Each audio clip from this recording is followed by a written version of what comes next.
Hey, what's going on, everybody? This is Roaming Prepper Channel. I'm your host, Pete, and thank you for joining me once again.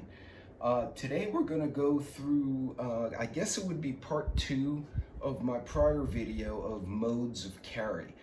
In the original video, I kind of covered some thoughts on how to conceal, open carry, and things you have to consider.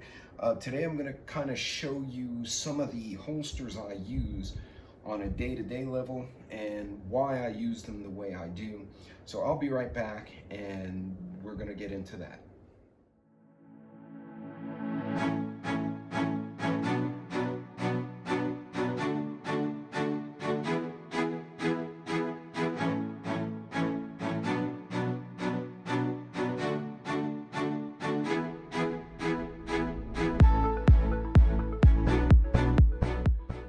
Hey, welcome back everyone, and thank you for joining me once again on this channel. As always, don't forget to like and subscribe. If you have questions, I normally try to premiere the video and then jump in the chat myself.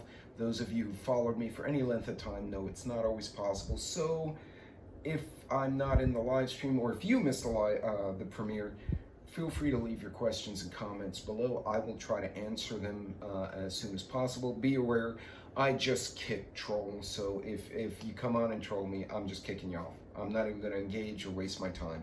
The amount of time that's worth is the time it takes to remove from channel, and that's about it. So anyway, I just wanted to throw that out there. So today, I want to talk about a few of the methods I use because I travel and I never know. I'm constantly changing my attire depending on what my situation is. I have to consider how I'm carrying my firearm and when it is or is not appropriate. So for today's demo, I have my 2 carry pieces. The first one, as you can see, is magless, and this is my HK VP9. I'm a big HK fan. I've been an HK fan for years. My subcompact carry, also the VP9, but the SK, the baby VP.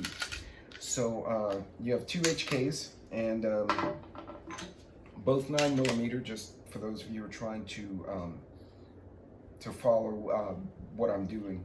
Now, you notice neither one of mine has a light, a red dot, or any kind of optic. I'm a little bit of a purist like that. I have a pistol I'm trying to get used to with a red dot. It's a bit weird to me, but I digress. Whether you have a red dot or an optic or not, the same kind of methodology can apply. So the first things you want to ask yourself is, what am I carrying and what is the purpose of the carry? For example, if you're out in the woods and you're worried about, coyotes and bobcats, an open carry holster on your strong side or wherever you feel appropriate, shoulder, is fine. That should be more than sufficient. However, if you're on a business trip, if you're driving periods of time, if you have a tuck shirt versus an overshirt like I do now, you have to get a little more creative. So I use several different holsters depending on where I'm going and what I expect to be doing. Now, for the record, I always wear belted pants or belted cargo shorts or khakis or whatever.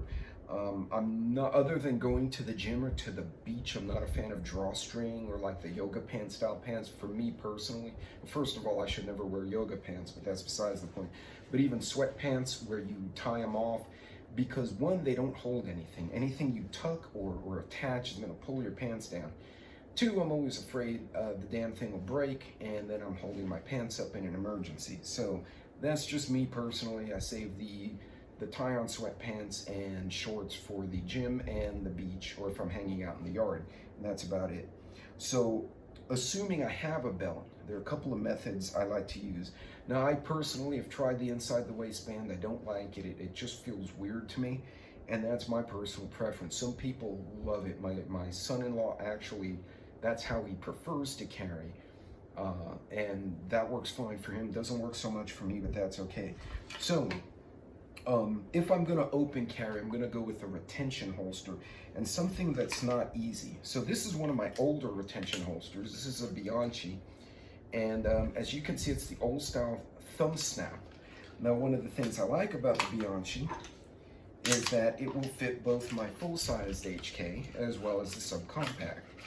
It's a strong side holster, and it goes through your belt. You run your belt through this. Now, it does have snaps on the belt loops, but they've never come out. I've had this holster for years, and that's never been an issue.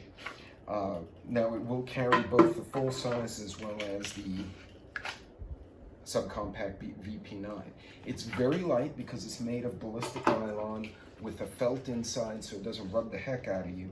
And it doesn't have that point that some of the composite holsters do. They poke the crap out of your side. There's actually one I got for the VP9 that I just stopped using after a month. I would have returned it had it not been so long from the time I bought it, because it just pokes the hell out of me. It's too rigid. This is flexible, and it kind of takes the form, and it's very easy to hide under a loose shirt or even a t-shirt. I've been able to hide a full-size HK under my shirts with this very easily. But in some cases, depending on what I'm wearing, I may also switch to something a little more rigid and something that I can put out or in if, for instance, I'm out in the field. So I'm driving to a location, for instance, to a hunt. I'll be concealed while I'm traveling, but once I get into the field, I don't feel the need to conceal because I'm not going to get pickpocketed by a coyote, so I'll leave it out. And you have a holster like this one. This is a 1791 concealed carry holster. Now this one's interesting because if you notice, it has various belt grooves. So you can use this as a left hand or right hand type of holster. Also, because it has, you can insert the belt straight through this way. You can pass it through this way and give it a cant. You can actually pass the belt through this way, so you can carry it either opposite side for a draw this way, or smaller the back and draw this way. This holster gives you a lot of options. Now, the one bad side is it's a little bit thicker than the Bianchi. It's a bit more expensive because it is leather as opposed to ballistic nylon. It does not have a retention, so for this one, I'm either concealed carrying or open carry only out in the countryside. I will not open carry in an urban environment or suburban environment where someone close to me may try and take my weapon, because there's really nothing holding the pistol in except for friction of the holster. Now, the holster does a good job of holding the pistol in, but again, it's meant to simply hold it comfortably and safely in place. Now, because it's leather, it doesn't tend to get hot, it's not scratching, you could carry across, so if I'm driving, I can actually put this on my weak side and use it as a cross-draw holster. So if I'm driving, for those of you who are unfamiliar with driving in the US, my seatbelt would click here, so my belt's coming down this way. I can put this holster on this side, so if I'm driving and I need to draw, I can reach across my body and access the weapon.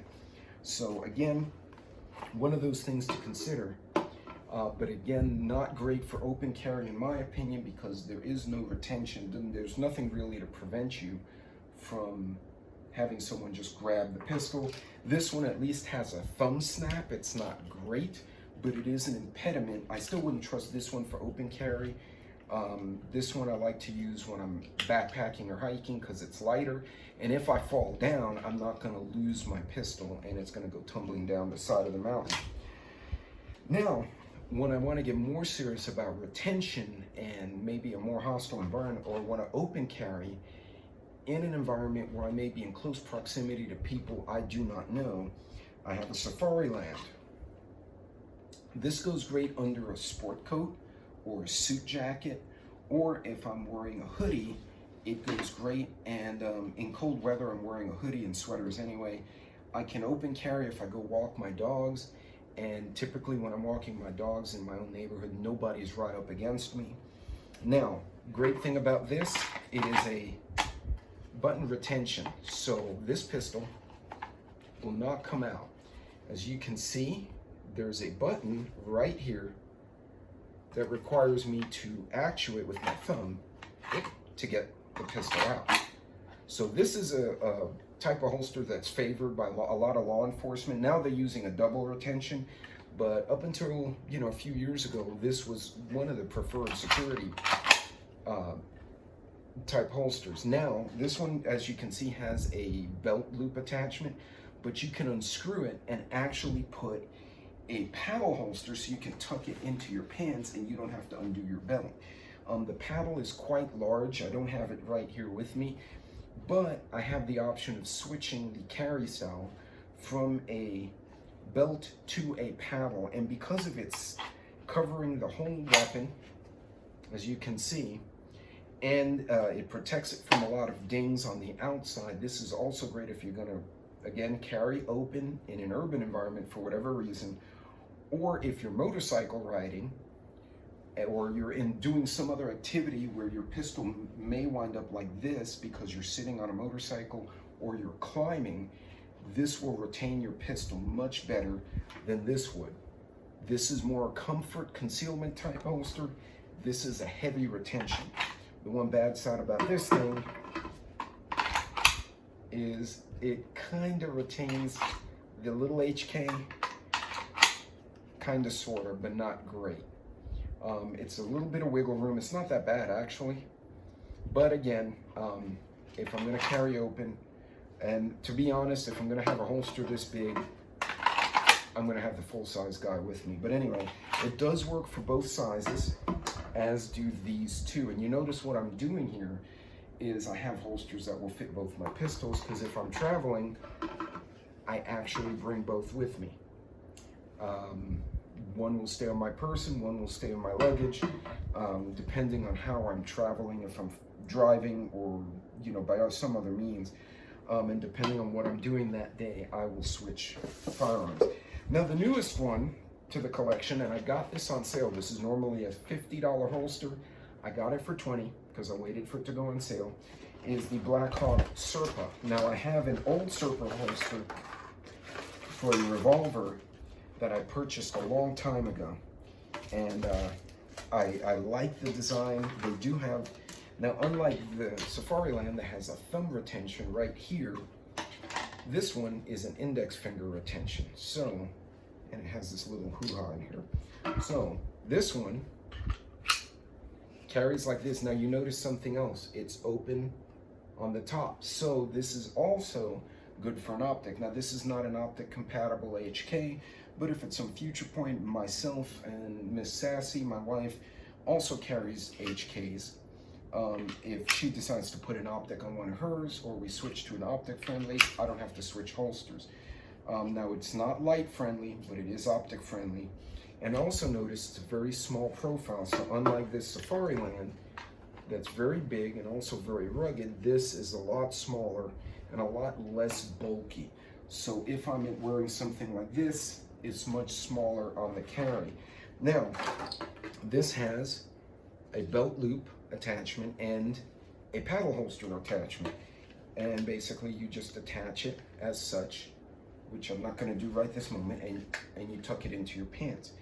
I do like having the option for a paddle holster, because if I'm traveling somewhere where I may not be able to carry, for example, I'm traveling to a hospital to visit a friend or a family member, I cannot carry legally in a hospital. So when I arrive at the hospital, I can remove my weapon, lock it in my vehicle, and then proceed to go about my visit in the hospital or in a courtroom or wherever I'm going. Upon leaving, I don't have to disrobe, I don't have to undo my belt, untuck my shirt. I can take the paddle, pop it in there, and because of its smaller profile, it works really well, and that's neat too. So there's a little bit of room here, because obviously it's a shorter barrel, but it's an index finger retention as opposed to the thumb retention you saw in the Safariland. But again, I didn't buy all these holsters at once. You're probably thinking, man, that's a lot of money. I actually bought them. One, I bought them separated, and two, I got this one, and this one all on sale.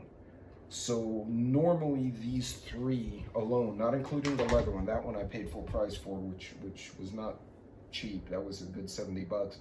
But the other three normally would go for, this one would have gone for 30, and these two normally go for 50, or this one actually goes for 80. I got these for 20, 25, and 10 because I waited for them to go on sale. So again, there are options for you to get things inexpensively, But also remember, you want to have that modularity. So if you like optics or you have a pistol you may put an optic on, you may want to go with this from the get-go.